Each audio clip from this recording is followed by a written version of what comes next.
Every team, every topic, everywhere. This is Believe.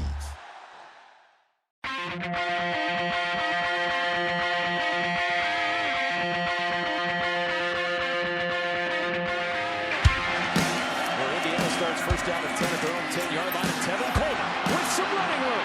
Tevin Coleman down the sideline. Coleman, one man to beat. Tevin Coleman's going to go 90 yards, and Indiana takes the lead. Randall L. scrambles, started off the pitch, keeps it himself down the sidelines. He could go. Antoine Randall L. touchdown. Rory going to the single coverage, end zone. He hits Cooper again. Hey, what's up? Welcome to episode 291. That's a lot. 291 episodes. This is the Peach Bowl preview. IU, Oregon rematch 2.0, whatever you want to talk about. We're here to preview that for you guys. The what? The sequel. The sequel. I would say hopefully better than the original, but no. We'll just take a copy of that. Here with us, Brandon. You already heard Brandon, and a special guest back again, Jamie. What's up, Jamie? What's good, guys? Glad to be here. Thanks for having me. Yeah, Jamie. Tell the listeners where they can find your stuff. Tell them about you. Sure. Yeah, I wrote a blog because I was writing on message boards for so long. I was like, why don't I just write a blog? And now I'm kind of writing for Hoosier Huddle, which is and doing my own blog on Hoosier Huddle, essentially, is where I'm at now. So give Sammy and the guys over at Hoosier Huddle a follow. They have some message boards. They got some good info over there. That's kind of where I'm at. Yeah. So we're all friends around here. You know, it's there you go. It's not a toxic culture. Sig wouldn't put up with it. And I appreciate that, because I appreciate you guys having me on, because I listen to just every episode. I try to consume literally everything. And I don't know if I've told you guys this before, but I listen to everything on 1.5 speed at minimum.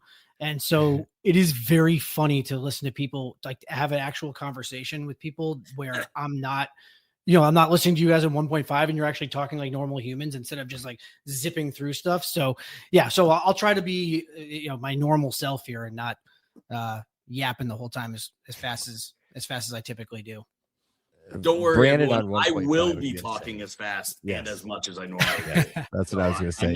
I'm not changing what I do at all. So perfect. All right. Well, hey, here's what we're going to do. Before we jump into the game, there's a lot of, because the schedule is stupid, there's a lot of transfer stuff going on in the middle of the three most important games of college football. So we have, brought in some transfers. I'm going to run through names. I'm going to run through some names, maybe a couple things about them.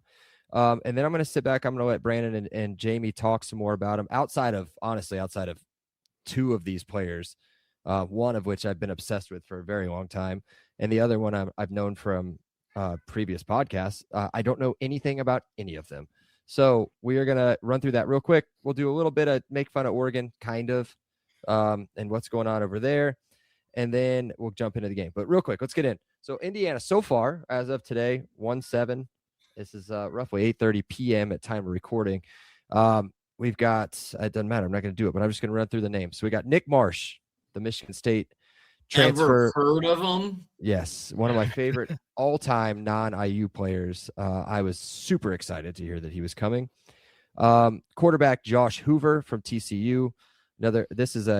The other guy I knew a little bit about it because he's a former IU commit out of high school. And as Brandon likes to put it, he calls him a furry straight up. I think that was debunked, by the way, Brandon, but he's a possible furry. And if you don't know what that is, just Google that. Two defensive ends. Not on a work computer. Not on a work computer. Two defensive ends out of Kansas State. Toby Oshansami. I did look up the pronunciation in the media guide for Kansas State, as well as Chidi Obi Izor. And Chidi is the guy that stands out to me as far as just on paper. Dude, 6'6", 275. Just a beast on the outside.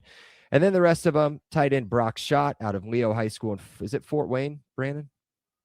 You're going to quiz the guy not from Indiana on Indiana geography? Yeah, I'm also not from Indiana, so. Ooh, but he's from Leo High School. It doesn't matter. But he's also from Miami, the U, Miami. Josh Burnham, defensive end from Notre Dame. I love Turbo- him. I bet you do. I bet you do. Big Notre Dame fan. Running back Turbo Richard out of Boston College, another guy that I know that you love a lot. And then 2 safeties, Jaquan Sanks out of Cincinnati and Preston Zachman out of Wisconsin. What do I want to do here? Just tell us a little bit about the ones you guys like the most. We'll start with Brandon and then go from there. But I just at a 30,000-foot view, it's so funny because I feel like you and I both willed Nick Marsh and Josh Hoover, 2 guys neither one of us would shut up about. So I absolutely love that. The Josh Hoover smoke's been around for a minute, right? I mean, I've had to talk about this on half a dozen podcasts. So I don't want to say I was surprised there. I think it's a match made in heaven. Again, we'll get into this much more, but there was only one other quarterback that played RPO as much as Mendoza, and that was Josh Hoover. So, again, match made in heaven.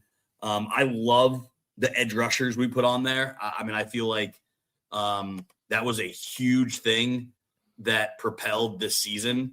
So what they were able to add on the outside was massive. And then again, there's going to be secondary turnover. So I like that that's been a focus early on.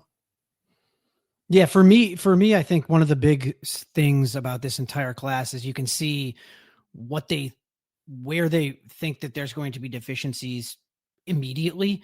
Like I thought it was a huge deal that they got these guys on campus quickly and got them committed so quickly. Obviously, the Peach Bowl is coming up, so they needed to do that. But I also think that there's one of the things that's very interesting about the guys that they added is that there's a lot of guys on this team that still have eligibility that still could potentially go to the NFL. And so I think that also played a role too. I did want to mention they did get a 29-year-old punter who's going to be a true sophomore, right. Named Billy Gowers, who's Australian from what I read about him, but big legs. So, good player, but 29-year-old true sophomore, which is very, very funny to me. Do we believe that is Sig just leaning into the bit? Because I saw it all over social media. It's like, this is one of the oldest teams in the roster. Well, that's only going to help that stat, having a 29-year-old. So I love that. Yeah, I don't know if he's leaning to the bit because he's really good, but it would be a Sig thing to do. In the 2 years that we followed him very closely. Well, he was the number 1 PFF punter, right? Yeah. Oh, he's legit. He's one of the best punters in the country. Yeah. I mean, I get it makes sense if you're 29 years old, but you're not just a grown man. You're like you're like an old dude. Yeah. Essentially now at this point. But yeah, so I mean, so for me, obviously the Hoover smoke had been there the entire time, essentially, as soon as he came out, and I know there's a lot of people that were like, hey, what are they going to do with Alberto? Like, is it going to be Alberto? Yeah. And I just don't think I've been a proponent of getting someone the entire time. Ooh, I like Alberto Mendoza. Ooh, he's another one of us. Bragg has been on the Alberto train for a while. I was with you. I was with you the whole way. Yeah, no. And here's the thing. Like, I think that Alberto could be a good player. What I caution people and what I keep saying is that what you watched in the games this season was literally all garbage time. And I don't know there's no other real way to say it other than that he didn't really, some of his touchdown passes, while they were fine. I mean, one was a Davion Chandler backwards, basically screen pass. Yeah. The other one was a 2-yard 4th and 2 against Maryland. Like it wasn't like he was just ripping it up and down the field, throwing it from hash to hash and stuff like that. But so I thought my where I was going was I really did think that they needed to get someone and if they're going to reload like they are next year, and they have a tough schedule next year, and people can look it up, like, they should have a decently tough schedule. They need to have a guy. I mean, no one's going to be Fernando, but Josh Hoover is, in my opinion, as close to Fernando as you can get from the portal based on how he plays and the experience that he's had. So that was a big one. I really like the it's Chidi Obiizer, defensive end from Kansas State. He's got 2 years left. And from what I was reading, a lot of schools were in on him. He's 6'6", 275, like And you said. he's the guy that does the freeze celebration, right? No, that's the Toby. That's Toby. Oh, that's Toby. He was either one. I'm going to be doing that in the stands in Memorial Stadium. They were very good. I believe Toby is the one. He actually only played 6 games. I'm pretty sure he was injured, but they ended up with like something like 32 in 18 games. They had like 32 pressures combined per PFF. So I mean, they were legit. I think the crown jewel though is Nick Marsh. I'm a huge Aiden Childs fan. I've always been a big Aiden Childs fan. I think he was done wrong by Jonathan Smith at Michigan State.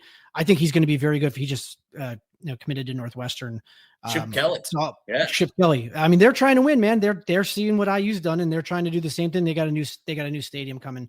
But Nick Marsh, I mean, that kid is electric. He had the most missed tackles forced after catches this year, any receiver in college football. This is a 6'3", 200, and they list him at 203, but I think he's bigger than that. He is a tank. And so people are going to, he's Elijah Surratt, but he's like more physically gifted than Elijah Surratt. I don't know if he's as good of a route runner, but he's definitely that type of player.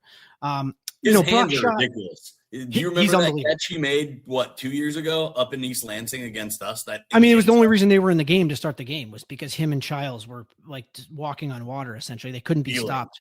Yeah.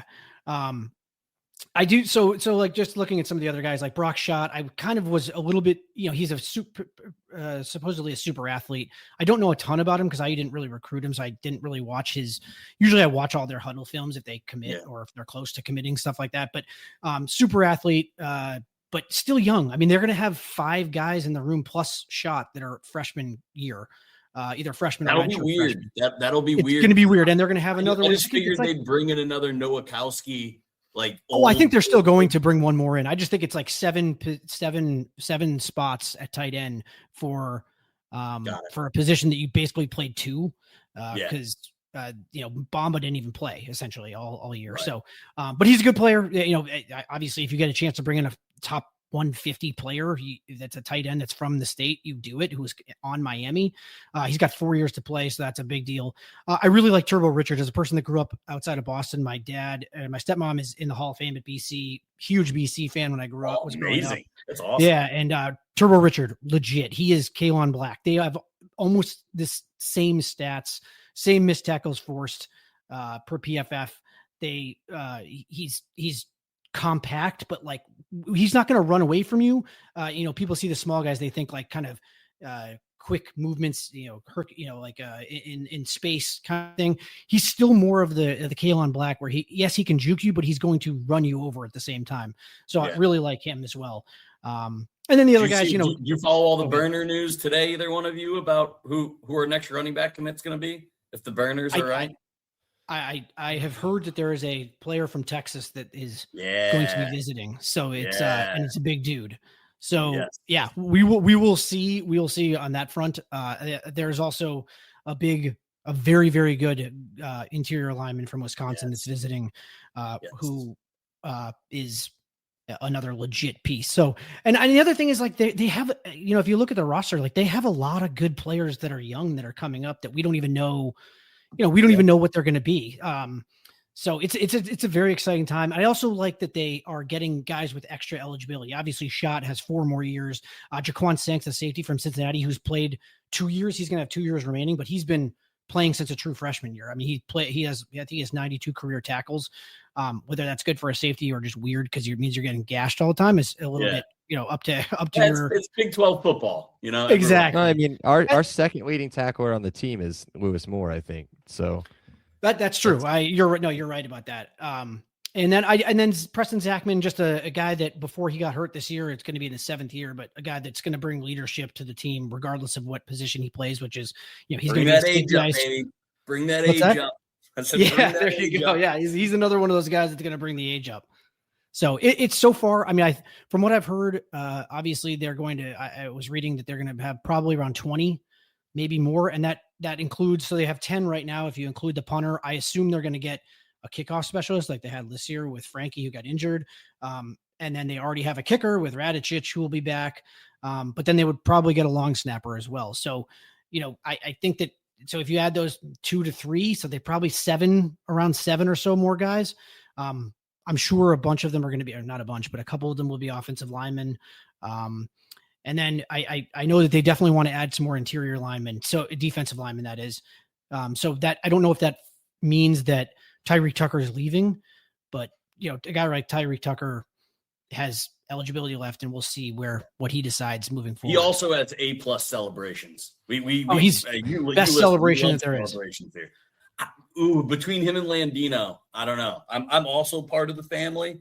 So I prefer Landino's over Tucker's, but they're both great. Their celebrations are both fantastic.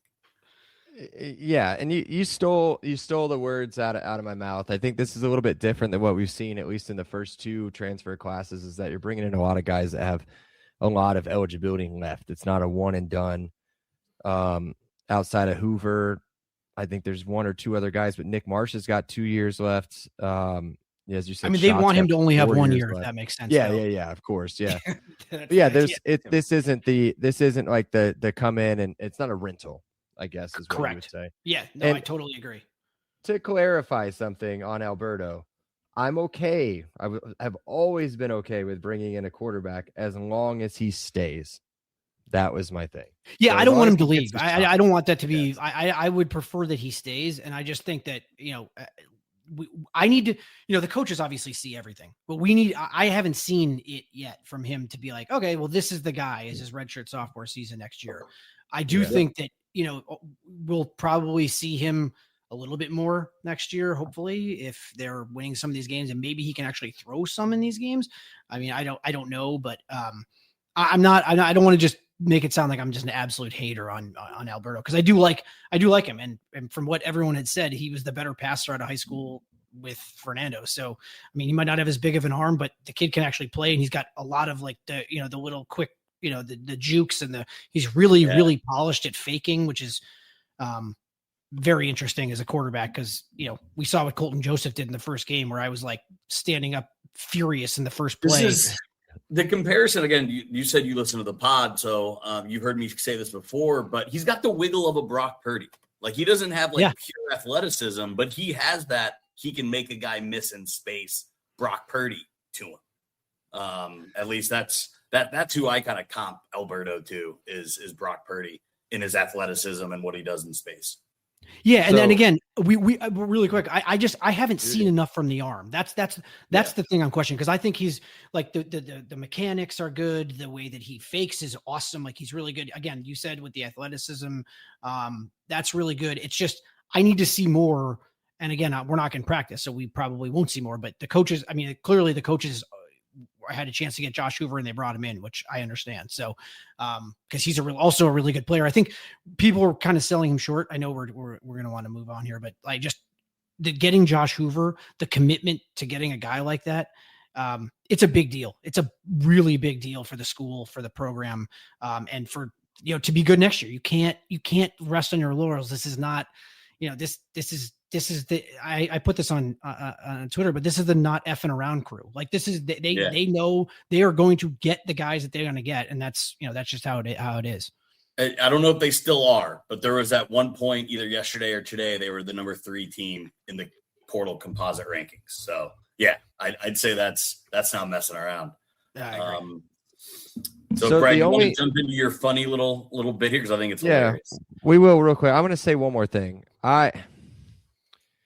This one's going to hurt, because I think if you bring in one more running back, you're going to lose one of the 2 guys that's going to be left over on the roster. One of them, I don't care if he goes. I have no real emotional attachment to him. But Kobe Martin, the one I do care about, was an absolute stud. And against, not just in garbage time, but in against first team defenses. And I think he's going to be an absolute baller. I'm sure they're doing what they need to be doing, but I'm saying bring in player X, who I just now found out about, please.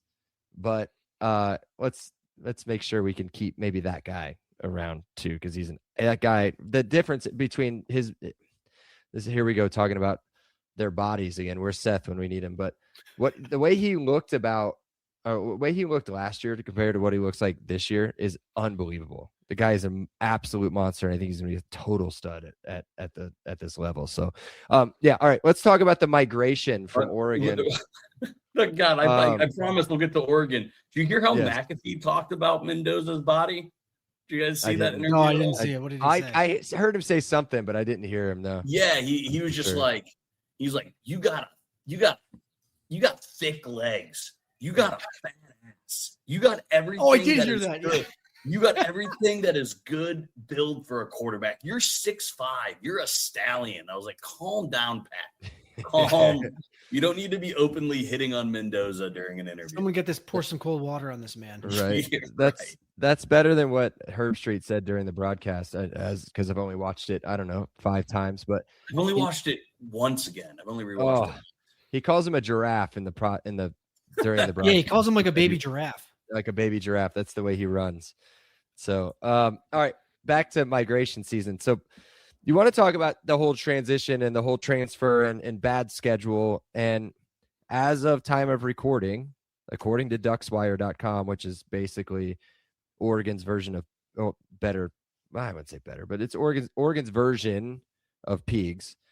They have 13 players in the portal. And, you would think like, yeah, some of them are scrubs. Decent of them are scrubs. Sure. But they have 3 running backs out of the 13. It's not normally a problem when your top 3 running backs are healthy, but when I'd say probably their best running back and their biggest running back and their leader in touchdowns is out this Friday in Jordan Davison, they're now left with 2 players that have actually done anything all season.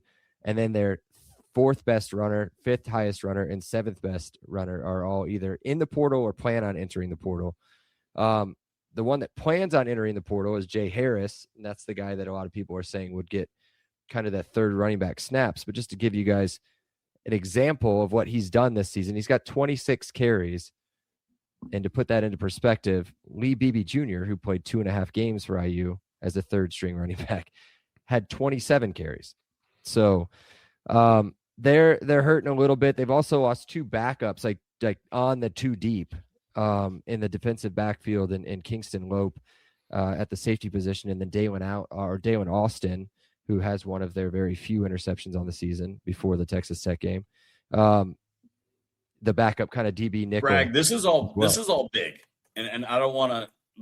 But you, I think, are missing the biggest migration from Oregon, and that's losing both coordinators. Oh, that coordinators are big too. Yes, of course. I think they're the biggest. I mean, I think Will Stein, top 3 offensive coordinator, and probably all of college football. Losing him is massive. And look what Kentucky's doing in the portal. There's no way he's doing game prep when he's landing guys seemingly every day and hosting 1 million different quarterbacks, right? So if we want to talk migration season and having the biggest impact, the running backs is huge. Secondary depth is huge, but they're essentially down 2 coordinators and what seemingly is a short time to prep anyway. Sig has talked about how the schedule's altered and how it's throwing things off. So yeah, I mean, Jamie, what are your thoughts on Oregon losing the coordinators? Yeah, so in my piece on Hoosier Huddle, I talked about this. I think it's a huge deal. I think it's going kind of under the radar, and I think it's when you have guys. I mean, they're trying to build their entire program. Like, I understand that, they're in it with these guys to try to win a national title, but they also are looking out for number 1. Like, you got to, they're not going to like Western Kentucky or one of the smaller schools. I mean, this is. One of them's in the SEC, one of them's in the ACC now with Cal. So it's, their time is now to become head coaches. And I don't know how it's not being talked about in a bigger light. So I'm glad you brought it up, because it would have been something I brought up, as well as obviously, they are missing, Jordan Davidson. I don't think people realize he had 15 touchdowns this year. And that's a guy that is kind of a tank and scores at the goal line. They average 200 us up pretty well. I mean, what they run for 204 yards and had 34 touchdowns total on the season. So Davison had 59 yards and 7.4 average against IU. Yeah, I mean, this is it's. I think that the coordinators are, in my opinion, the biggest deal. But then obviously Davison is just as big. And then Jaden Limar was a huge recruit, and he's not really like a one of those run you over guys, but he's like 5'11", 200-pound kind of a scat back type. And he, I think he had a couple of runs, had a couple of catches in their win over Texas Tech. And he was better than all the other running backs in that game. So, they didn't really do much in that game, but he was in my opinion, just from watching, was one of the better ones that was out there. So I think that's a huge deal. I don't think the reason I don't think it is the reason I think it's less important than the coordinators is that IU's run defense is just so damn good that I don't think that, if Jordan Davidson's out there, I don't think that it's going to change, IU's game plan or whatever, but I do think that we'll see what happens. And it actually makes me a little bit nervous being as cocky or like talking about it like this, but like if Bryant Haynes left, that would be a massive loss for IU. I don't care what anyone says if he was trying to coach another team and still be in this situation. So I just think that that's a massive edge to IU that's kind of being undersold at the national level. Like if you consume national media, obviously I think people in our situation are kind of talking about it because, it's we know ball. More of a micro. We know ball. Correct. Exactly. Yeah. And just let's talk a little bit and how do I want to do this? Let's kind of wrap up the transfer part of it, and we'll talk more perspective. Is a lot of people think like 13 players, like IU's got 11, 10, it's 10 in now, but we've lost 7 players. But the difference in our 7 players that we've lost compared to their 13 players are this. We've lost 7 players, 2 of them being walk-ons that never saw the field. And the total production from all 7 players combined, there's 2 defensive ends who are brothers. You guys figure that one out. And a couple wide receivers. I don't know them off the top of my head, but you've got 4 tackles, 3 catches for 15 yards, 0 starts. So you're not losing anything, whereas you're losing a combined at least 4 touchdowns from the running back room alone in Oregon. Plus the injury to Davison. Exactly. And so that's nearly 20 touchdowns. Yeah, it's a lot. I mean, Davison putting up 15 touchdowns alone that dude is an absolute animal. Yeah, like that is a really good running back. Yeah. So it'll be interesting to see how that. Garrett Blount go to Oregon? Yes, he did. Yeah, I mean, he's not quite that big, but that's what he reminded me of. He's a little bit shorter than Blount. Yeah, but yeah, he's a monster. Like he runs the same way. Yes. All right. Well, let's talk. That's a good transition, I guess. Let's talk right into the game. It's the Peach Bowl, the college football semifinal game. It's against the 5th ranked or 5th seeded. I don't understand what that is anymore. It's just called 5th seeded Oregon. They're 13-1, 8-1 in conference. Who's their one loss to? You guys can figure that one out at home, I'm sure. This game comes on Friday at 7:30. It's in a dome, so there's no real weather going on. It is going to be rainy in Atlanta, from what we understand. A little bit of storms Friday night and Saturday. It's on ESPN with what Seth is throwing puke emojis on as far as the commentator team. Sean McDonough and who's the guy from Texas, the quarterback that?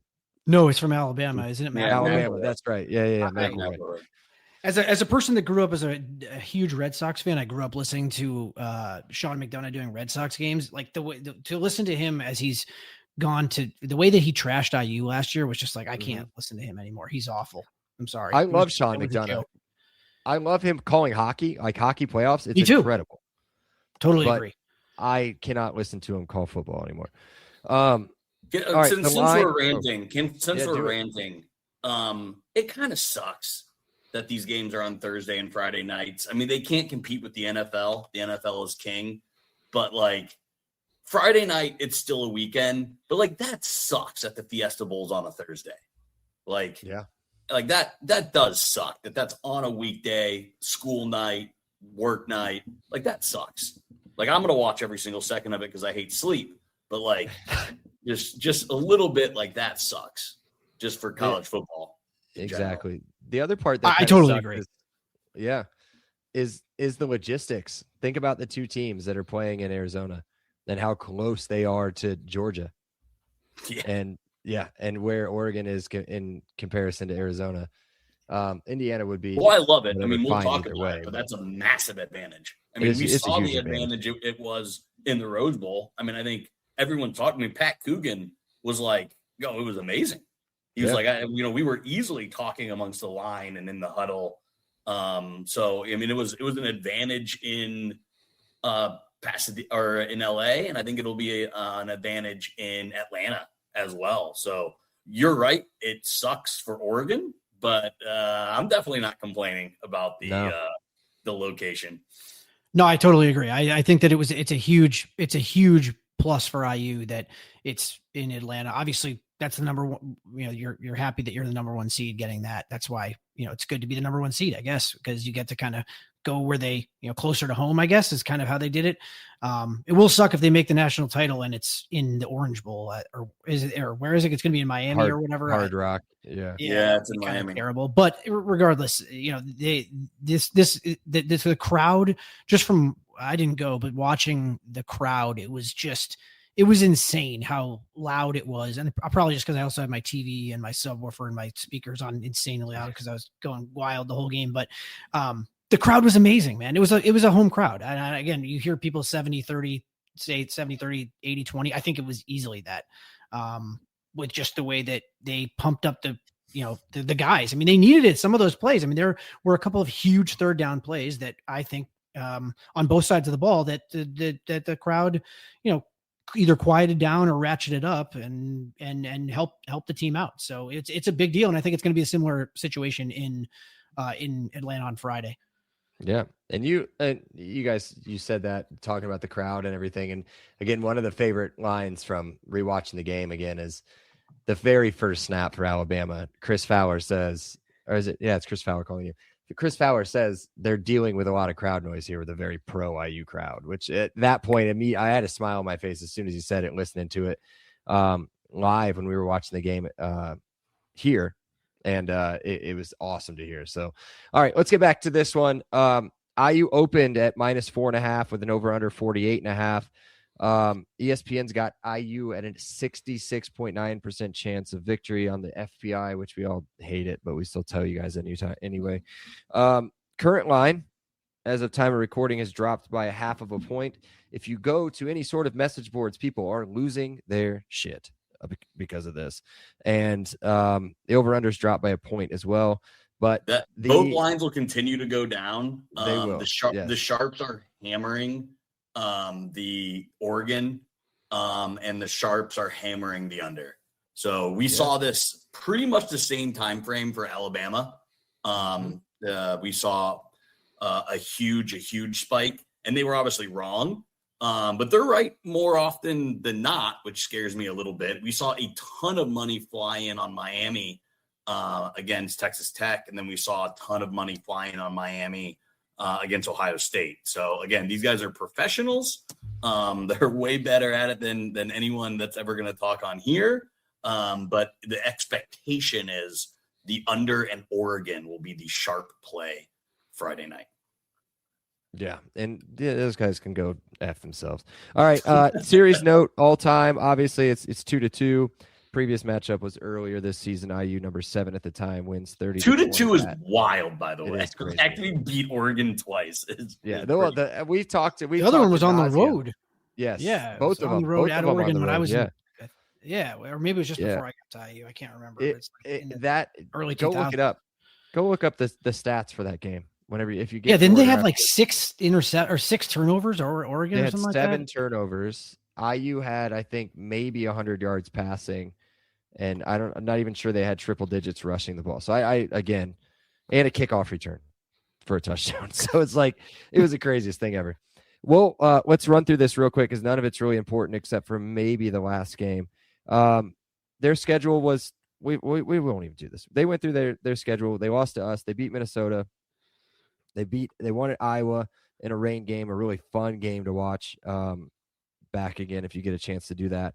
Beat USC at home, at Washington in a tough game, and then the college football playoff starts. They destroy JMU in a much larger game than 51-34 as it was. JMU covered. That's all that matters. Yes. Covered. And then Brandon and I watched what I guess could be considered a homicide probably, when they defeated Texas Tech 23-0. Outside of maybe 2 plays by David Bailey, I'm not sure Texas Tech had a pulse in that game.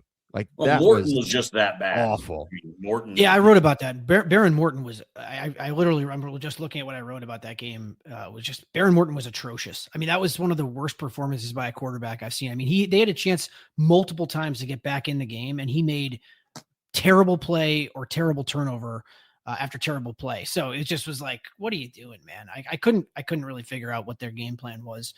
From watching, I knew they struggled offensively. But I think Oregon's defense is very good. I just don't think that they're that good, at least from what I've watched of Oregon. I've watched a bunch of Oregon because I really like Dan Lanning. So it was a little bit shocking to see. And it's a little bit frustrating that they were the 4 seed or Oregon was the 5 seed. When, if you watched any of these games, I'm sorry, like Oregon was just a better team. I don't know. So that was frustrating to me, but yeah, that was a beatdown. And and they hurt Jordan Davison because he was randomly playing at the end of the game, which I couldn't figure that out either. That was when he broke his collarbone or clavicle or whatever it was. Just looking at the schedule, didn't Montana State just win the national? They did just win the championship, yes, and they did beat them 59-13. Yes, that was a wild game, Brandon. If you did not see the way that game ended, on Sports Center. I didn't see it. Oh, dude. Just Overtime. go watch the highlight package. Don't spoil it for him. Yeah, no, I definitely will watch the highlight package because I had people. There was people on Twitter being like, "Oh my God, Illinois State! Oh my God, Montana State! Oh my," like that kind of thing. Like, so Illinois I will have to actually go back. Needs a kicker, real bad. I'll just say that. All right. You talked about Oregon and about how you don't think that they're as good as maybe some of their rankings are. Well, we'll get into it, and I've got a little special section. I dug up some stuff. I'd found a new website, Brandon, that might give us some more info, sound a little bit smarter. So we'll get there in a little bit. They're pretty good on offense. Got to sound like Jamie. I mean, that's why we brought you on to raise the IQ up in the show. I'll try. I'm doing it a little bit on my own, believe it or not. But yeah, so they're pretty good on offense. 14th in total offense, 9th in scoring, 15th with the rush. Again, takes a little bit of a hit without Davison, and then 39th passing. Again, you can look over at IU. It's pretty comparable. IU 7th, 3rd scoring, 11th rushing, 46th passing. We talked about the passing, why it's so low before. Don't need to go into it again. Here's one of the fun parts on the offense. Okay, so against ranked teams, they played 4 ranked teams all season. Tell me how many of these deserve to actually be ranked teams. It's IU. I'm sorry, I guess they played USC as well. So IU, Iowa, JMU, Texas Tech. Those are the 4 that I've got the stats from. In those games, they averaged 77 yards and less in total yardage. That puts them 75th in total offense. They averaged 75 and less rushing yards in those games, which puts them 100th in total rushing. And their third down conversions are terrible, 33%, which is 12% less than what they usually average, which is 117th in the country. So is it comparable? I don't know. If you look at the defenses, IU, very good.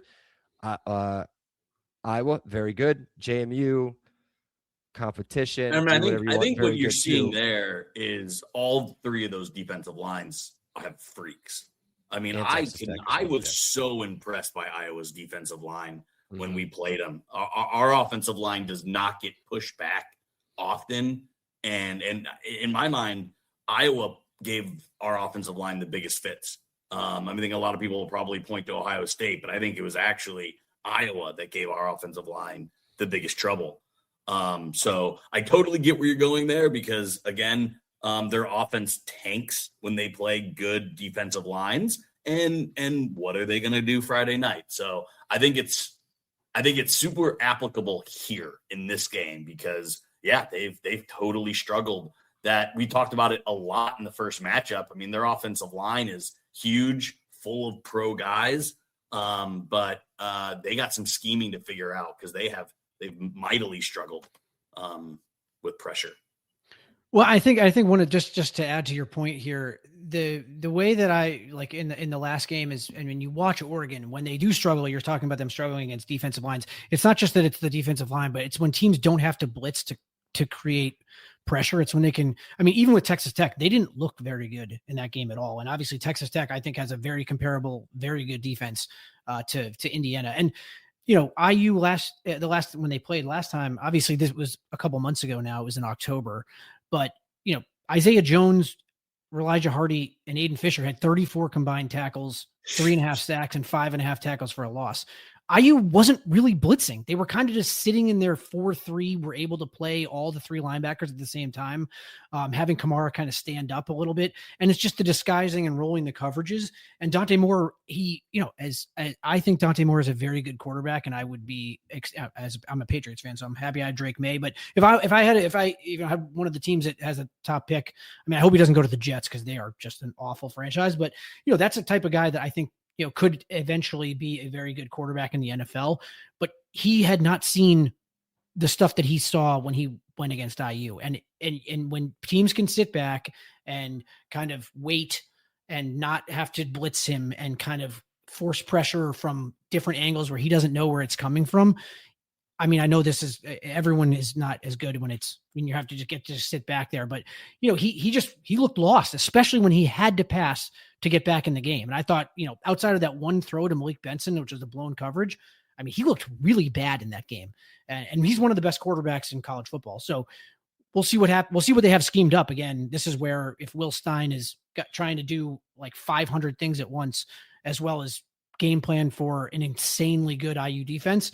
I'm interested to see what he's got up his sleeve, because last time they didn't really have much up their sleeve other than one blown coverage touchdown. And the other one was a pick six by Mendoza. So they had that one blown coverage touchdown, and then the pick six were their only touchdown. So yeah, I mean, they really generated 6 points of offense. Correct. I mean, they couldn't, and they went forward and fourth down a bunch. I wish I had written it down here, but I didn't. They were going for it. They knew that they had to go. And we saw that with Alabama as well. I mean, the reason that Kalen DeBoer went for it, their defense was just on the field for 16 plays, but they were exhausted and they didn't want to put their defense out there. And they're Alabama. They think they can get the yard, and it's like, you cannot go side to side against IU. You have to go at them, and that's the only way you're going to beat them. And Oregon tried to do that. They kind of had a little bit of success, but with Moore, I think that he's got to show that was a building block, and he understands that he can actually make plays against a team like IU. But I just think Brian Haynes is going to have something up his sleeves here for Dante Moore this time as well. I do see, I understand where just getting back to the line, like I picked it to go under as well. I see a lower play total game, and I just think it's going to be a low scoring total, in my opinion, or lower scoring total. And I think that's one of the reasons why I think there's going to be quick possessions for both sides, honestly, on offense. IU's obviously going to try to take some time off the clock with the run game and stuff like that. But the point, going back to Dante Moore, is I just think that it's going to be, they're going to try to confuse him. He hasn't shown in any of these games against tough teams that he can, kind of just win the game by himself. So we'll see if that, holds true on Friday in Atlanta, but I'm dubious that it will. So I'm curious on your guys' opinions on this, because I've said this about Dante Moore all year. He makes the hard plays look really easy, but he has the tendency to too often make the easy plays look really hard. I've seen him sky throws to wide open receivers. Again, I watched a lot of Oregon as well because I have little kids, plus I hate sleep. So I've watched a lot of Oregon games as well, and I'm like, he leaves a ton of yards on the field. Bragg, you did a great job in your outline showing that they're 39th ranked passing. I don't think that's the same reason why Indiana's closely ranked in passing. Dante Moore left a ton of yards out on the field where I believe IU just ground their opponents away through the run game, right? Like they're comparatively ranked. So if you just look at it on paper, I think you say, oh, well, they have similar passing games. They got to those totals, in my opinion, two totally different ways. Now, Dante Moore can make every throw. You'll see Todd McShay say it 1,400 times. He works the arm angles. He can throw it. He can loop it. He can rope it. He can make every single throw, except for me. Yes, I see that on a scouting, but I also see him, again, just missing a ton of throws. So I think Dante Moore is a good quarterback. I don't think he's a great quarterback. I think he's overrated. And in my mind, I think his weapons elevate him. I think there's a ton of wide receiver talent, and they have, bar none, the best tight end in the country. Now, he did nothing against us. I expect that to be different. If we're looking at a strategy, I think they definitely focus Sadiq into the game plan much more than he was, because he was non-existent. Did he have one catch against us? I think one. I think he had one. Yeah, and I don't want to cut you off, but I do want to add to that. I totally agree with you. One of the things that Indiana's defense has had a little bit of struggles with, going back to last year, was tight ends, because they are so quick to get into the run fits that some of those play actions backing up with the tight ends, they've been beaten by good tight ends. It hasn't happened as much this year, and I don't really understand why they didn't try to just throw it to Kenyon Sadiq. And what was again? It was because I think Boykin is everywhere. I think Boykin. I agree. He's their highest ranked defensive player by Pro Football Focus. So I mean, yeah, he's been all over the place. I think that's the difference. Is Boykin again? I've loved the way he's played in the back half. Obviously, we played Oregon, but I think before Boykin's blow up. But just to answer your question, why tight ends haven't beat us this year, I think it's because Boykin just shuts down those lanes.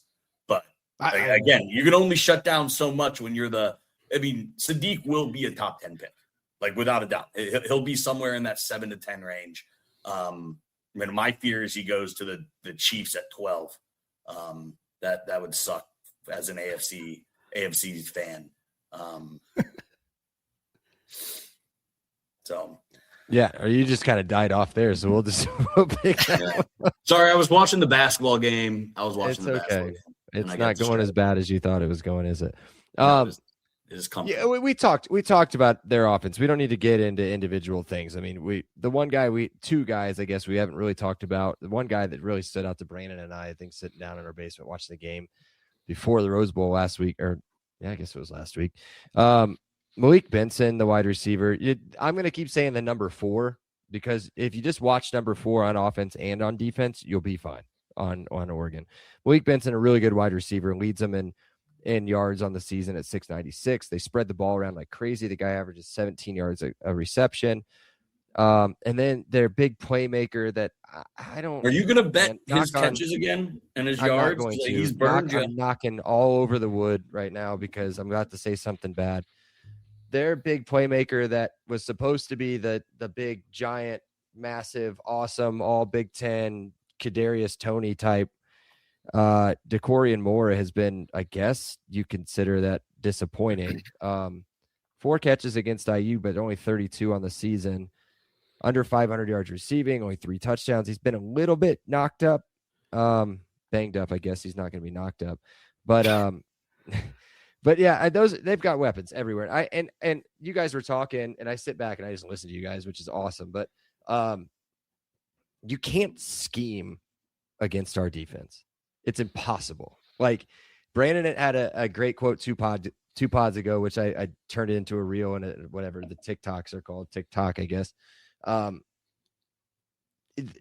You can't tell. There's no chance you could sit there and see who's blitzing, who's coming off, who from the line is dropping into coverage, who's going where, unless we're sitting back and just doing what we did to them throughout the majority of that game in Eugene. It's unschemable. So it'll be interesting to see where they go with it. And to give a little bit more reference, thank you so much for bringing up DeCorian Moore's stats. Would you say, Jamie, that EJ Williams, what kind of season has EJ Williams had this year? How would you summarize it? Healthy. I think he is. I love EJ. I'm an EJ Williams apologist. I think he's a really good player. I just think that they have a lot of weapons, and the big playability of Becker has kind of taken over where EJ Williams makes plays. But EJ Williams is really good in that Oregon game earlier. They were really sitting on him. Hey, you take the 7 yards, and he's going to catch every one of those balls. If you give him a 7-yard cushion or whatever, he's going to run an out every time. So yes, he had better stats than DeCorian Moore.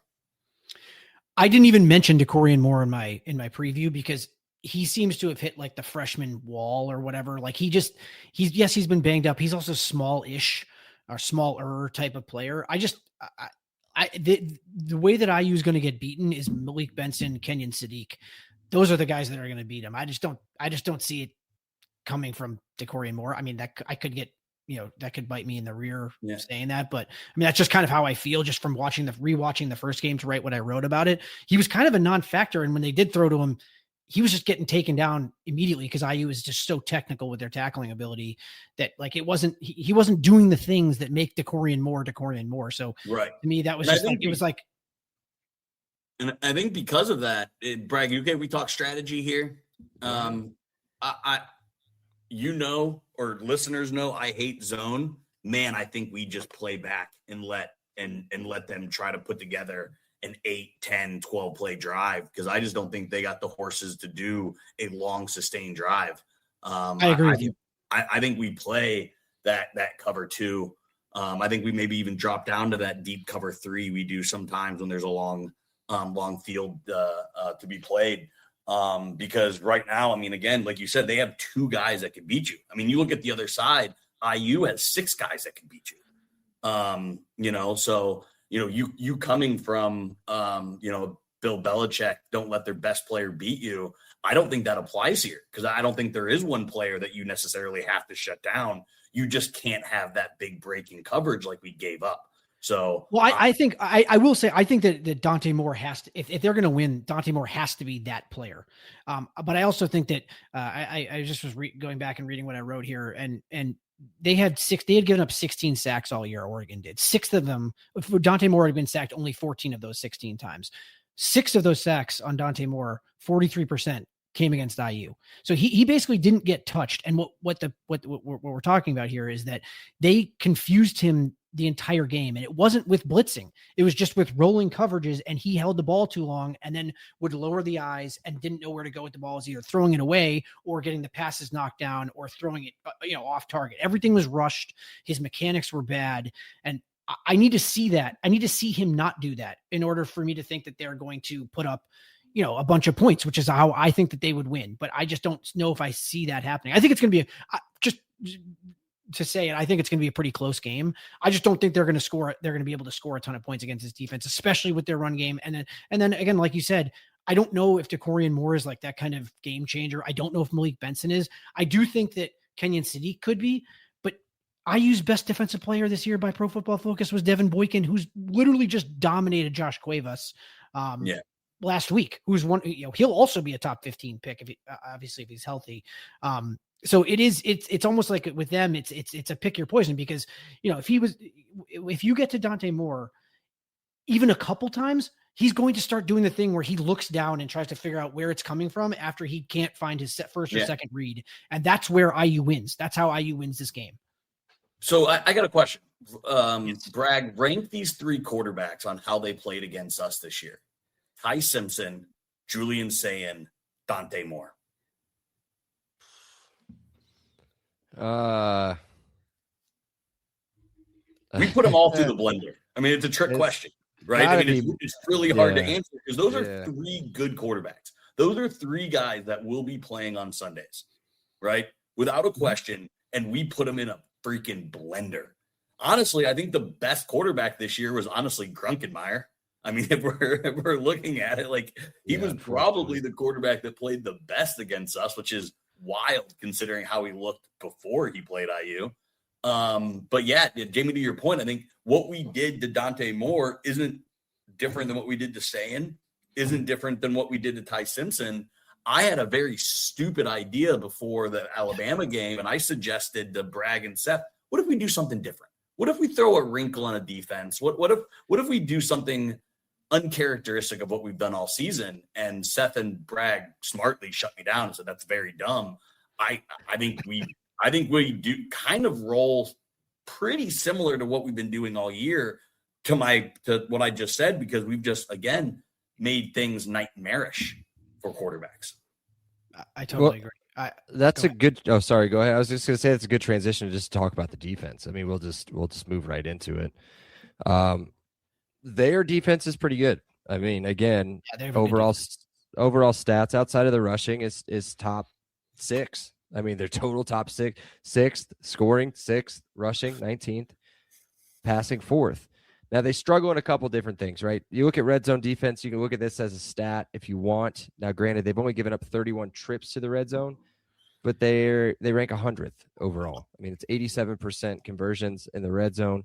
To give you an idea, IU is 29th, only allowing 23 trips into the red zone, but it's 78%. So it's not like it's a perfect equation. Tackles for loss, 96th. I mean, is that a big stat? I don't know. But it's not something that they rank towards the top. You go and look at, again, another team like IU. I mean, that's who we're playing. That's who they're playing. And IU's 3rd, I think, in tackles for loss in the country. And then we'll do a quick stat real quick, and I'll let you guys just talk about their defense. But against ranked teams, again, they're giving up 91 more yards, which puts them from 6th to 58th. They're giving up more passing yards, 94 more of those. Puts them at like 120th in passing yards per game against ranked teams. I mean, it's been a big difference. There's some, hopefully you guys talk about some of these players, really good studs, I guess, that they consider technical linebackers, but are defensive ends that could cause a big issue. I thought the defensive tackles were going to be a big problem. Outside of that, say the names. Say the names. You guys can. I'm worried about number 4. That's it.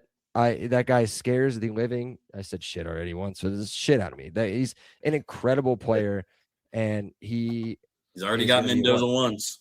He's going to top 5 pick in 2 years, probably. So, yeah. You're talking about Finney, right? He's number 4. You guys go. Yeah, Finney. Yep. Yeah, I think their defense is really good. Again, this is Tosh Lapoy. He's a really, really smart defensive coach. I think he's in this. I mean, I think Brian Haynes is the best in the business, but I think that Tosh Lapoy is right up there.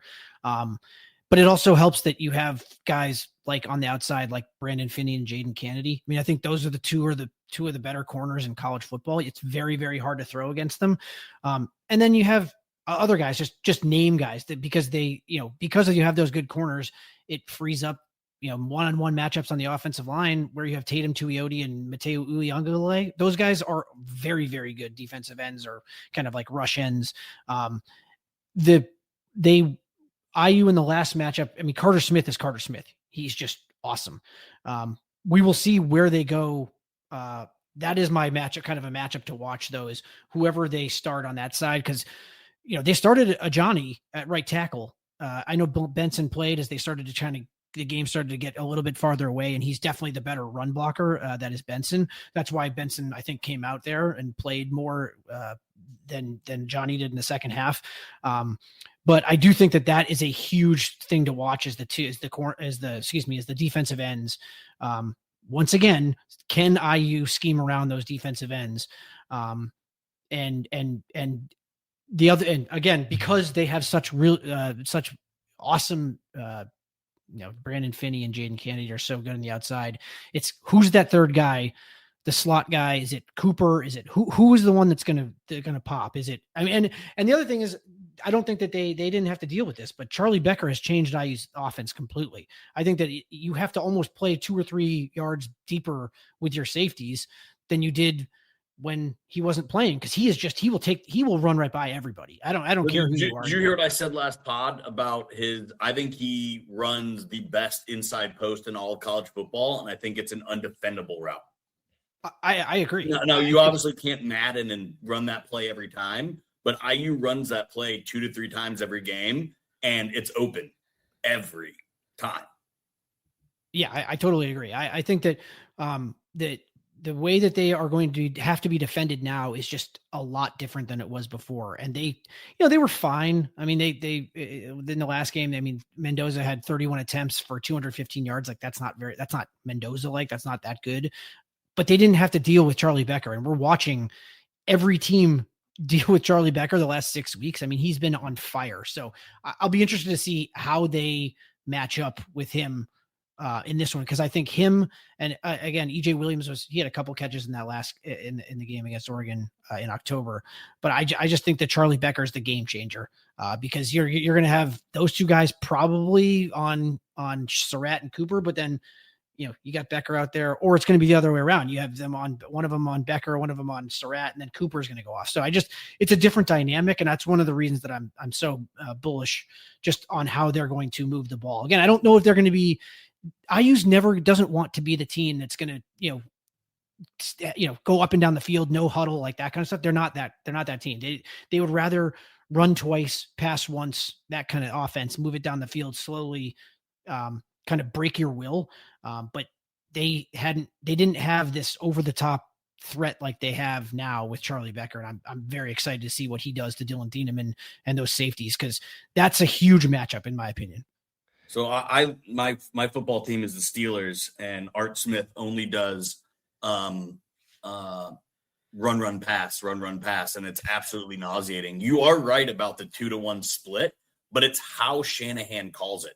They'll throw it on first down, but then they'll run it on first down and pass it on second down, or they'll pass. Again, you are right. It is about a 2-to-1 ratio. It's a little less than that, but just if we're rounding for easy Seth math, 2-to-1 ratio, but it's how Shanahan mixes it up. And my next point here, talking about Oregon's defense, is the RPO game. I thought Mendoza ran it amazing against Oregon. He kept it against Oregon more than he kept most. Do you think, Jamie, that will be another part of Shanahan's game plan? Do you think Nando's giraffe legs are going to be part of this? 100%. I mean, he's been doing that.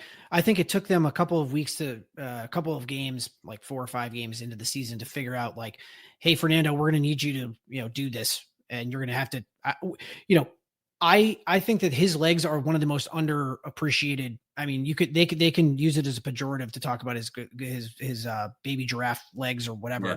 But when he gets moving downfield, he is moving, and he's got straight line speed. Agreed. And he doesn't take full typically. And he did earlier in the season, but he hasn't taken really many, he doesn't ever really take head on shots. It's all glancing blows. If you're watching the NFL, there's a lot of quarterbacks that just, I don't know why they don't protect themselves, but Mendoza seems to do that. I think it's because people just launches. Yeah, but it's that people don't think that he's as athletic as he is, and he's quicker than he is. And I think that I totally agree. That's another spot where we're going to see him in, they'll have one back there, one back in the backfield, and he'll do the same thing. I think he scored he ran for a touchdown in that game, if I'm not mistaken. But I think that's going to be a big part. But he had a few huge runs. He had 2 double-digit runs. Hemby had both rushing touchdowns in that game. Where he absolutely crushed the Purdue safety, who apparently is soft. Thieneman, yeah. Can we talk about him for a second? 2 things. One, I'm watching the Purdue-Washington game just because it came on after the IU game. One, I just saw a shirt in the Purdue crowd, a Purdue shirt that says "Never Daunted," which I thought was a weird thing to wear for them. And then speaking of living rent-free in people's heads, we're clearly in Dylan Thieneman's head, because he was talking about us, or maybe was asked about us in the press conference. And instead of, being a classy person or like anybody that plays for Coach Sig, he popped off and wanted to talk about how bad she hates IU and all this other stuff. Just to give everybody an idea, he's negative 72 point differential against IU in his career, 1-2 overall, including a 4-point win when IU was playing Brendan Sorsby as a starting quarterback, as a true freshman at West Lafayette. So congratulations. Multi-millionaire Brendan Sorsby, by the way. Yeah, good for him. Good for him. Multi-million dollar. Yeah, I mean, again, I think we exposed him. He is not an in-the-box safety, right? He's a good player, but yeah. Well, I think he's a tweener. I think that's the issue. I don't think he's not quick enough and fast enough and center fieldy enough to play, as a true free safety. But he's also not in the box enough to act. I mean that Hemby run where he just runs him over, and Hemby is not that type of guy. And to get run over by Roman Hemby, where you're just waiting for him and he just plants you, I don't know, man. Like you got to plant your flag, dude. Like, I don't know what he was doing on that play, but I'm just, my point is that I think that he's kind of like that in between. He's like almost a linebacker, but he's not really a safety type. I think IU's going to go after him again. I think they're excited to have the backs with Charlie Becker, to your point. He cannot cover Charlie Becker in No. open space. No, Like not at all. So that I'll be really curious to see what coverage they run, because if they do, a handoff over to where he has to cover Becker over the middle of the field, I mean that's advantage. That's advantage IU big time. So again, I think that's a really interesting game within a game battle. There is how does, because I feel like IU has used the middle of the field so well. They've used slants. They've used zone, again, Nowakowski as a zone breaker. They've used obviously the seam and the inside post really well, and that's right where he plays. So seeing how IU attacks the middle of the field and if he is able to make any plays is something I'll certainly be watching. I think one of the things I wanted to hit on, I know you'll probably ask about this, but I just Roman, I'm not sure if people realize how good Roman Hemby and Kalen Black have been as a duo. Hemby just went over 1,000 yards. Kalen Black's 102 yards away. I think Black has actually been the better of the two backs the last couple of weeks, in the last couple of games. I think that they're just such a good duo because, you have Hemby's much more of that speed guy, but he still runs you over. And Black is much more of the, smash mouth type of football guy. And I'm interested to see, because they kind of didn't play that well in the last matchup. So I think that's another matchup to watch. Is they have Bryce Betcher, who's a really, really good middle linebacker. I think he's on the Aiden Fisher type scale, I guess, if you want to put it. He's like right around there, really good player. But I think that, it's tough going against Hemby and Black. And we just saw that with both Ohio State. They ran pretty well against Ohio State, who's the best rush defense in all of college football by far, like not even close. And then they just destroyed Alabama, took their souls. So, I just think that that's another huge matchup to watch. Obviously they're running backs, but like if those two are, are over 100 yards combined, which I think that they're going to be, I think that that's a very good sign for the outcome of the game for IU. Do we just avoid Finney? This will probably be the stupid question that you say, why did we talk about erasing a third of the field in our offensive strategy? But do we just say, hey, we're not going to let this guy beat us, and Surratt's going to be a decoy, EJ's going to be a decoy. We're going to move Finney, so whoever he covers, we're just not going to go that way. Do you think that enters Whitmer or Shanahan or Mendoza's game plan at all? So I said this to you last week. I'll say it to you again. Why would we change anything we've done all season? Like what does it matter? Surratt can beat him on a back shoulder if we need to, Fernando made a stupid play. I mean, he made a dumb play off his back foot and let a ball float on him, or else he doesn't. And threw across the hashes. I mean, yeah. you don't throw across the hashes. He's a very good player. Finney, first off, that play in the end zone that he made against Texas Tech, where I think he was zone on the bottom receiver and then just came up. All he did was read the quarterback the whole way. I mean, the dude was bracketed anyway in the back of the end zone. It was a stupid throw by whatever that dude's name was, Aaron Morton. Yeah. Yeah. And his other one, I can't remember off the top of my head, but he had a fumble recovery or a forced fumble recovery. Yeah. He was just everywhere, but yeah. Ukulele's brother, DJ's brother, whatever his name is. He had a play that I made that I think I rewound like 3 times. Like he had a strip sack that he didn't even strip sack him. He just like took the ball right out of Morton's hand. No, he almost scored, or did he? Yeah, it should have. No, he almost scored. If he would have tossed it back to number 9, they would have walked into the end zone. But he just went down instead. Well, hey, are you guys good on their defense? Yeah. I mean, again, I think I have more things. I think we'll cover it in players to watch, because I have a little bit of like, what is this player going to do against this defense? But as far as their defensive players, I'm done. All right, let's do one thing. I'm not going to go through all of them. Well, we've done this on the last 3 games about how the teams are comparable as far as like FPI, strength of record, like everything's pretty good, like across the board for both teams. It's pretty similar the way it's been in the last 2 games. Another issue with the team that we're playing is special teams efficiency. They're 72nd. I think Ohio State was like 120s. Alabama was in the 120s. It didn't really come down for Alabama at all. They kicked 1 field goal. That was the only special teams they really ran into. Came back to bite Ohio State in the butt in the Big Ten championship when we played them. They bit them in the butt against Miami in the first round. It could be another thing to watch out for. That's all I'm going to say. We don't have to sit there and talk about it. Their field goal kicker has missed, I think, 4 or 5 kicks. He's got the stupid name. What's his name? Atticus Sappington. Atticus. He's missed 4 or 5 field goals during the season. Stupid name too. That's all right. Hopefully we see him a lot. Let's take a second. Yeah, we'll take a second. We'll do a promo real quick, and then we'll be right back. This episode is brought to you by your go-to expert in the Indiana real estate market. Whether you're looking to buy, sell, or invest in a home right here in the heart of the Hoosier country, Garrett Lawton with True Blood Real Estate is the agent that you need.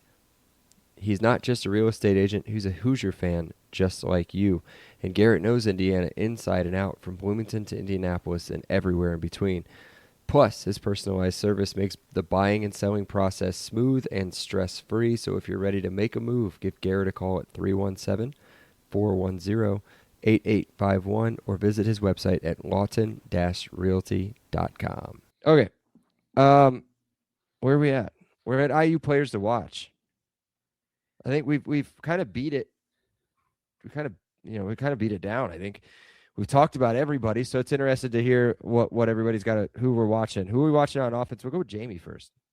Yeah, I mean, I think that I'm probably going to steal everybody's, but I think that Charlie Becker is just the game changer. That wasn't. If you're looking at the games, basically everything is the same except they don't have Jordan Davison, and IU didn't have Charlie Becker, and now they do. I just think that's the guy, because I think he opens up the field for literally everything else, and I think that means the safeties have to drop back a little bit. I don't care who they put on him. If they're going to put Brandon Finney on him, then just run deep. Hey man, just go ahead and go deep, and we'll go at you with other guys. But I do think that he would be my guy as a key to the game. So since Seth isn't here, I'll play the Seth card and take the hog mollies up front. Autzen had the offensive line. I mean, I've used this word way too much, but just in a blender, right? I think they had 5 false start penalties. The way they roll and stunt just had. I mean, it's very clearly a penalty, right? Even the announcer said it. The announcer even said it. So I'll be curious to see how the offensive line competes against their D line without the Autzen advantage, right?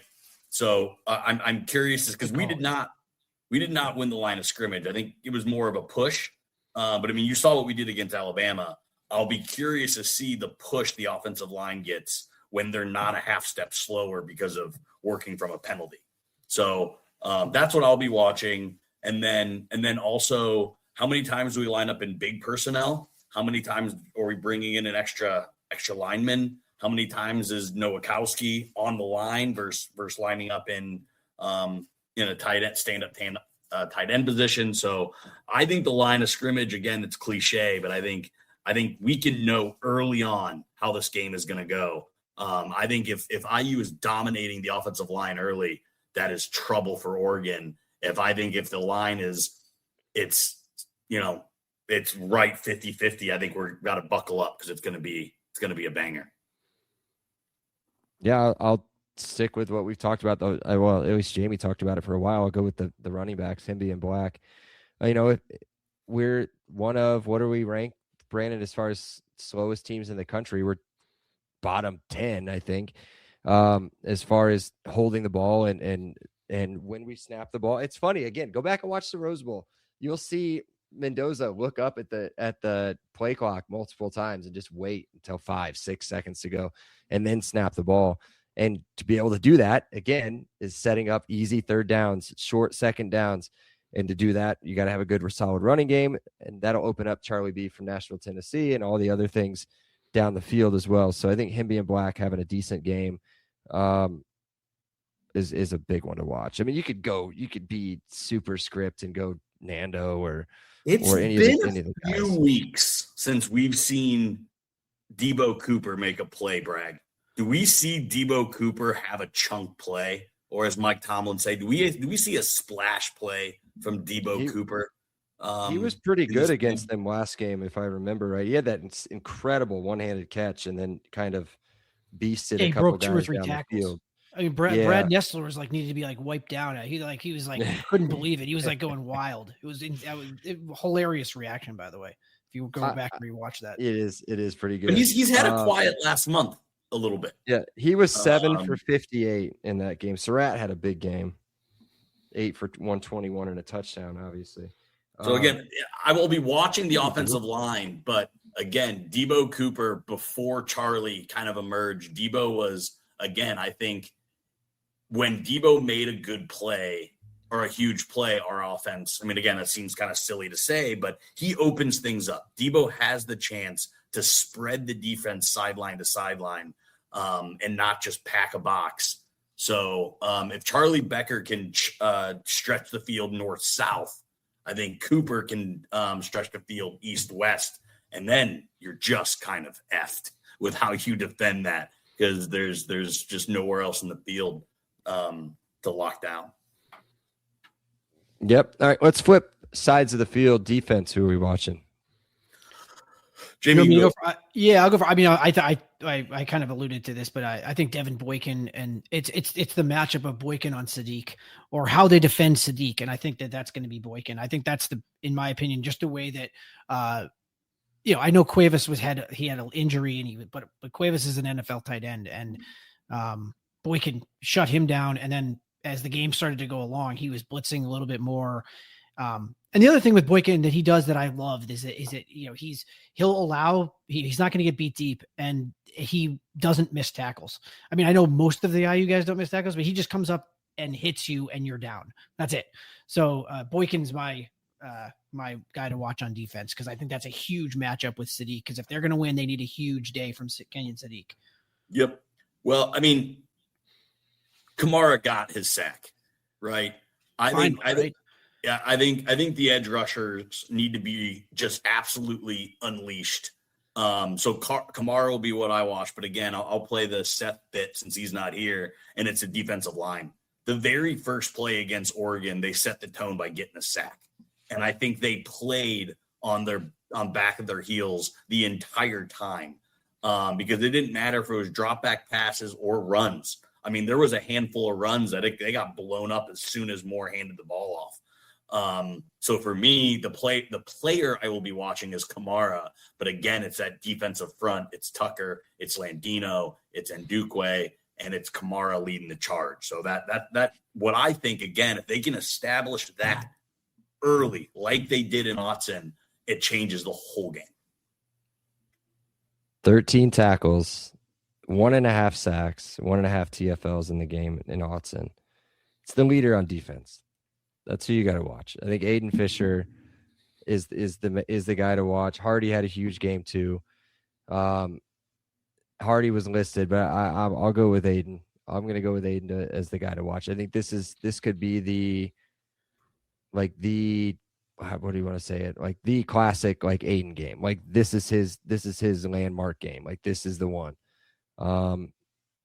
I'm not going to go as far as to say he's going to do like I do in the regular season and say he's going to get a turnover or anything like that. But I think he played really well against him the first time. I think you'll see the same thing. They're going to try to establish the run as much as we want to talk about Dante Moore. They're going to try to run, and he's going to have to be a big part of that too. So, anybody else you guys want to talk about on defense before we do a quick talk about the Fiesta Bowl, and then we'll get into Brando stuff. So again, if we're talking linebackers, I feel like Bones Jones had his breakout game against Oregon, right? Mm-hmm. Would love to see him again come downhill, again meet a runner, blow up the center, and free up an edge rusher. So again, Bones Jones and just how they use him, because again, I think he came into the season. We've said this a ton of times, as just a run stopper. But him as a blitzer and him in coverage, that evolution of Bones Jones has elevated the defense since he's not just a one-dimensional player anymore. So he'll be another guy that I'll be watching, because he often counters whatever Hardy does. He's kind of the yin to Hardy's yang. So that's always an interesting dynamic to watch on the defensive side of the field. Yeah. All right. Well, let's go real quick. I mean, we are deep in this podcast.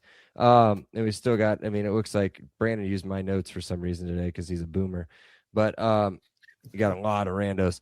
So let's do real quick. I want to hear your thoughts on this game. I am an avid listener, as everybody here knows, of the Dan Le Batard show. So I've got my massive dose of hurricane talk for the last 3 days, 2 days. So 3 days. So I'm interested to hear what you guys think about this game. I'll go first on this. I don't want to play Miami in Miami, so I'm going Ole Miss as far as winning the game. And today, I finally heard a reason on maybe why they've got a decent shot at it. You look at S&P Plus, by the way, Brandon, they've got Ole Miss winning the game. Yep. Miami struggles against mobile quarterbacks and fast offenses. They've played 2 of those games this season. Their 2 losses are against those 2 teams, SMU and Louisville. They struggle against really good running backs. There's a really good running back at Ole Miss as well. So it'll be interesting to see what they can do. Granted, Ole Miss is in a much worse spot than Oregon is as far as losing coaches to different schools. So who's coaching the I would team? disagree. I think Ole Miss is actually galvanized and rallied behind losing. You're crazy. I actually think it's given them a chip on their shoulder as opposed to losing coordinators, which I'll give you that. But they're losing their coordinators. Their coordinators are going to leave anyway. With that being said, I think Miami is the hottest team in the country. I think they have a little bit of what Notre Dame caught in the playoff last year, which is just momentum and enough talent to carry you. So I hate the 3.5. I'm hoping that comes down to 3. I hate the hook a lot in this game. But if I had to take any bet, it's the under.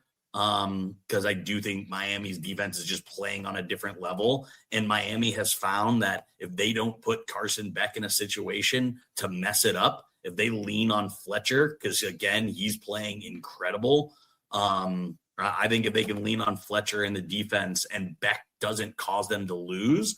I didn't watch that Louisville game, so I can't speak to it. Beck single-handedly lost the SMU game. Oh, dude, Beck single-handedly lost the SMU game.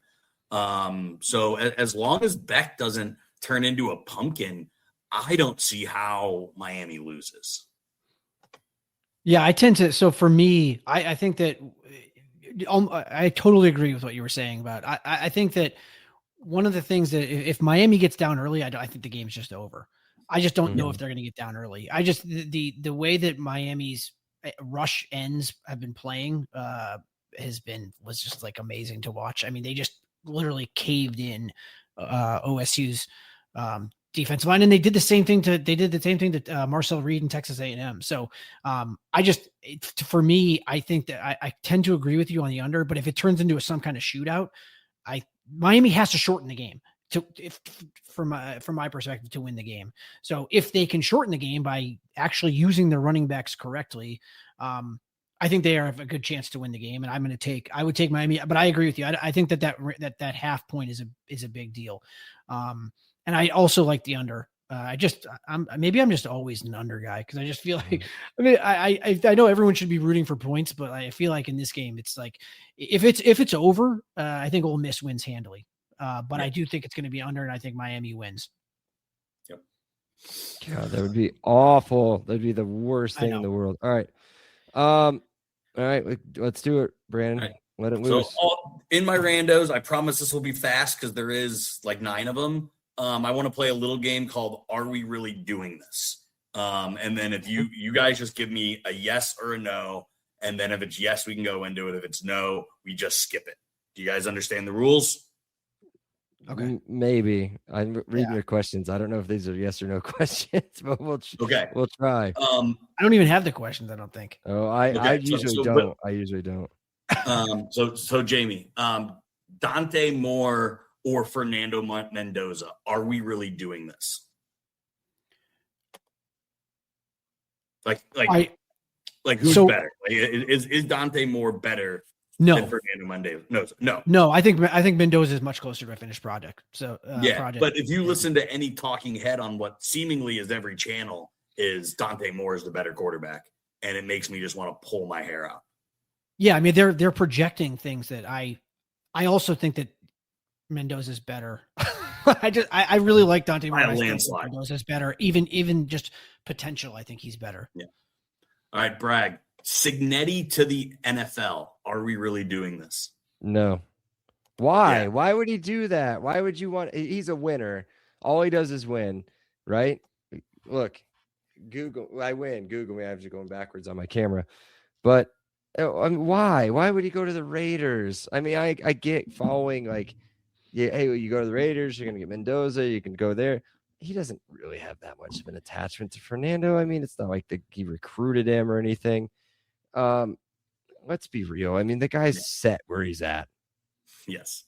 All right, Jamie, back to you. Yes. We saw this in Ohio State. We saw this with Alabama.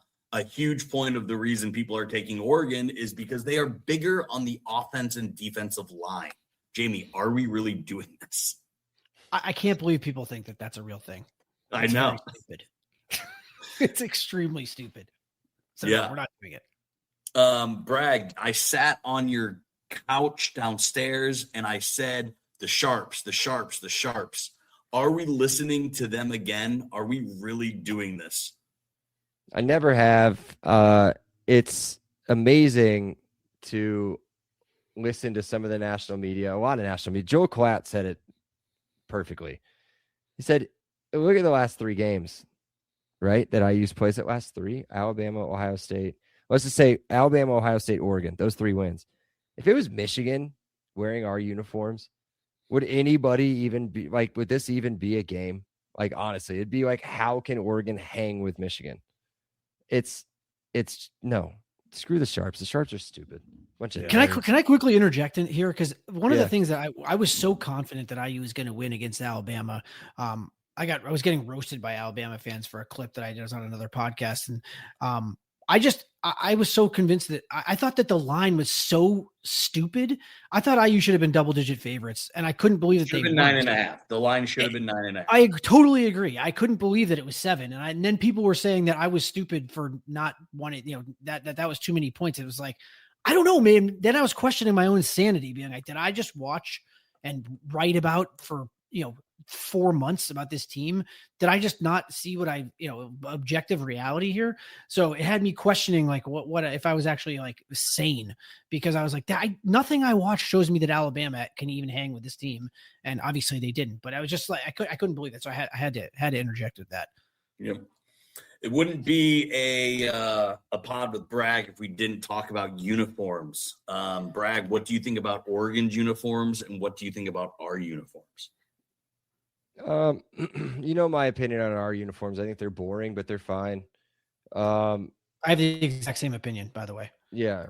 I think this, and I hate to say it because as soon as I saw Oregon against them in Eugene, I hated the uniforms that they were wearing.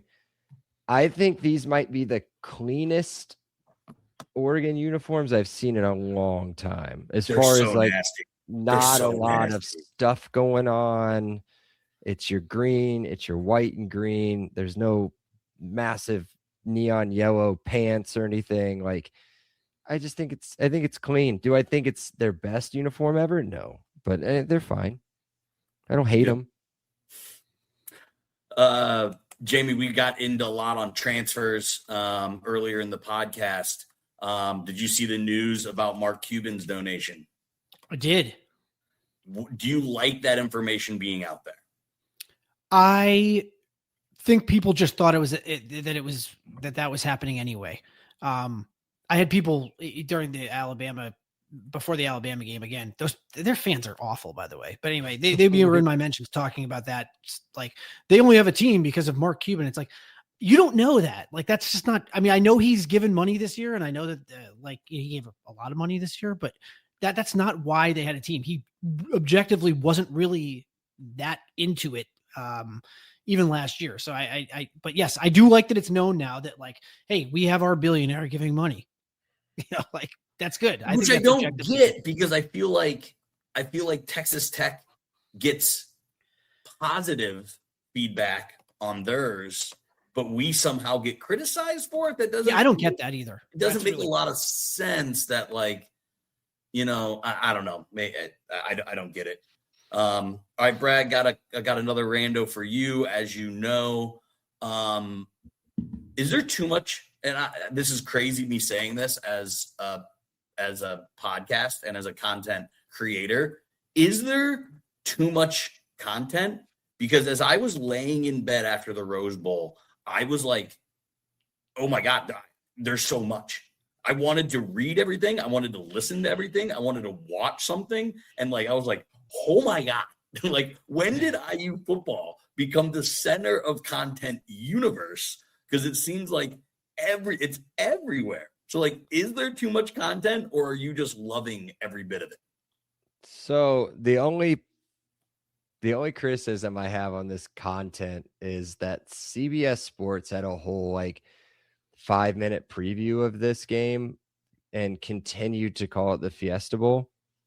So I think that, CBS Sports, not Bob, not Bob. I don't want to say Bob Does Sports. I love Bob Does Sports, but not Bob, whatever from down the street is doing a podcast all of a sudden. Too much, probably considering that I tried to find something that I had liked for my kids to watch that I thought was funny on Instagram the other day. And so I go back through my activity and it's just pages of all IU stuff over and over and over and over and over again. So it's a lot. It's a lot. And but look at us. We're just making more. We're making more. Yeah, but you guys are the OGs. We are for a while. Yeah. You're the Hoosier Huddles. We'll give the Hoosier Huddle guys a little bit of stuff. Yeah, those guys have been doing it for a while as well. We try. We've been doing it for a while. We've 291 episodes. Really bad episodes. Jesus. That's a lot of episodes. Yeah. All right. My last rando here is for Jamie, considering he's a Red Sox Patriots fan. Yes. You have followed some great teams. Mm-hmm. You have seen dynasties, right? Where does this IU team, this IU season kind of sit for you as far as enjoyment of following a season? There's no doubt it's 2004 Red Sox. I growing up just a diehard, my family season ticket holder. My dad was just obsessed. We're obsessed with all the Boston sports, so it's not just the Red Sox, but to get over that hump of the Yankees. I remember my dad was actually visiting IU. I was at school then. And I remember thinking we were watching the game together and it was one of the most cathartic releases when they actually won Game 7 that I've ever had in my entire life. And I was obviously I'm a Patriots fan. So the Belichick era was amazing and the titles there, and the Bruins had a couple of titles, the Celtics obviously with Garnett, and then recently had some titles. So I've been obviously very, very spoiled as a fan, but there was no doubt that the Yankees going down to the Red Sox the way that they did. At the time, I remember telling my dad, I don't even care about the World Series. It was literally just vanquishing the stupid Yankees. Yeah. And that reminds me of this because that's I don't think people, the Red Sox, they hadn't won in 100 years. It's just, in my opinion, it's almost, it's not the same, obviously, but it's a similar thing where it's a team that was just terrible forever. And they, not terrible, but just they finally started to take it seriously. They didn't get it done. Right. There you go. Yeah. So we'll see. We'll see what happens with this thing. But I'm not into moral victories because I obviously want them to win a title, but I also think that there's nothing that this team, what this team has accomplished is changed my, it's a different level of how I feel. It's literally I just remember, I'll never forget that Red Sox run. And I feel like this is like that. It feels like a team of destiny. We'll see. I don't like being that they're just randomly the favorite now. I don't like that.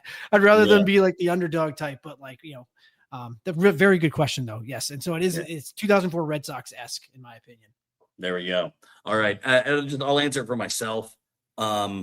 Outside of this is probably the third most enjoyable season ever for me. The 2005 Steelers, the 2016 Penguins, and then this season. For me, this season, especially how that 2012 IU basketball season ended, this has surpassed any IU basketball season that I've ever actually been a fan of. So yeah, this for me is the third most enjoyable team that I've ever followed. Bragg, you got any comment there? No, this is number one. I know it is. That's why I didn't ask you. I don't want to say it was going to be a boring answer, but yeah, I mean, you're for Jamie. I was not an IU football fan. I was one of those guys in college. I didn't go to a single IU football game when I was at school. Really? And then our wives are super good friends. And then I became an IU football fan because of Michael's passion, right? Going to tailgates, going to games with him afterwards. So Michael is the OG super fan, in my opinion. Hell yeah. All right, we want to jump to predictions. Obviously, no sack with Seth gone. No sack. Yeah. Predictions. Jamie, you're first up. Yeah, I mean, I think it's going to be like I said, I think it's going to be an under. I did the same thing with Alabama, where I think that IU is going to be winning at the end, and then there's going to be a score to get Oregon closer. Felt the same way. I thought IU was going to be up comfortably. I thought they were going to be up. I think I had it as against Alabama. They'd be up 11, and there'd be some kind of score to get it a little bit closer. But to make it look like it wasn't a beatdown, which obviously they just dog walked them the whole game, which was a little bit different. But I think that this, in my opinion, this is the same thing. I think I picked 24-20. The lines changed a little bit, but I do think that it's going to be like IU is going to be up, and then there's going to be like a touchdown or some kind of late score where the game looks closer than it actually was. So I'm going to do the flip-flop of you, right? I actually think it's going to be super close for about 3 quarters, and then IU pulls away in the fourth quarter when the offensive line is kicking their defensive line's butt, and that starts to pay off. When our defensive line has wore down their offensive line, I could see us winning the fourth quarter in winning time, about 10-0. So I think it'll be 14-13 going into the fourth quarter.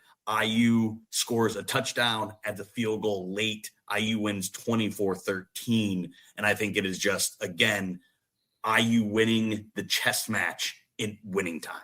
It's Mendoza making the plays at winning time. It's our defense getting the best of Dante Moore in winning time. So I'm going the exact opposite of you. But again, I think we both have pretty similar end results, but just how we get there is a little different.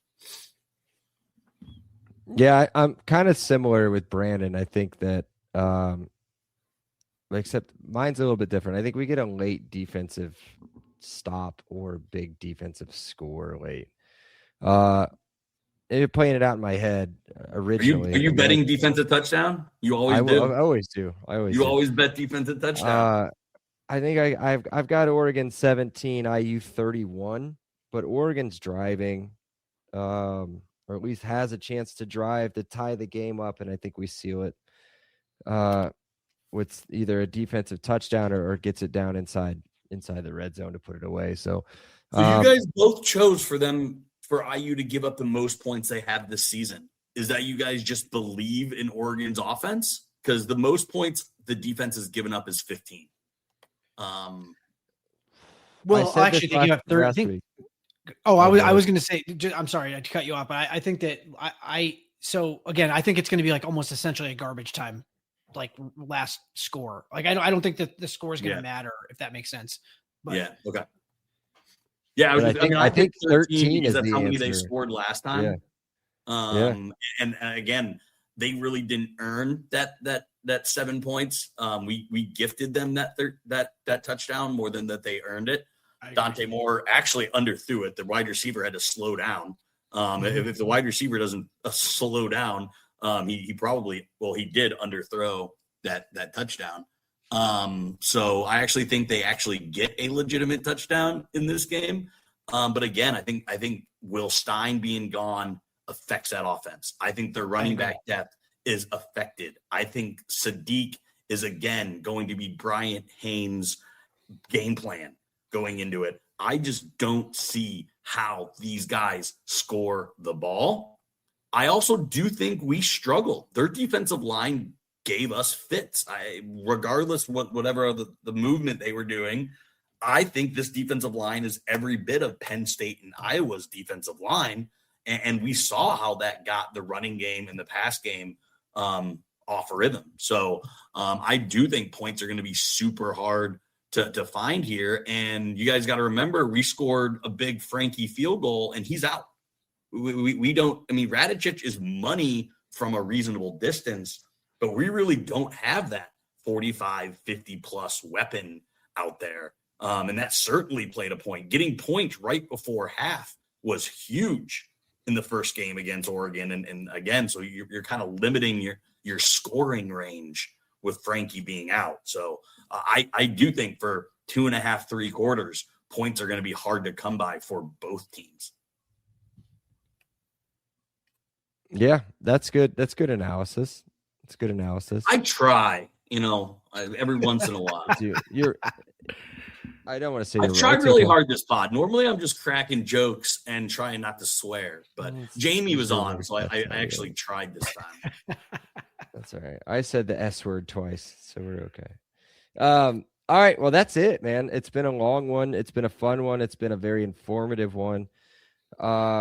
We really appreciate you hopping on and hanging out with us. And as we said, I appreciate you guys having me. It's a blast. Yeah, every time. Of course. In the chat, you're welcome whenever. And yeah, we'll get this out for everybody to hear tomorrow. Hopefully travel and listen to it.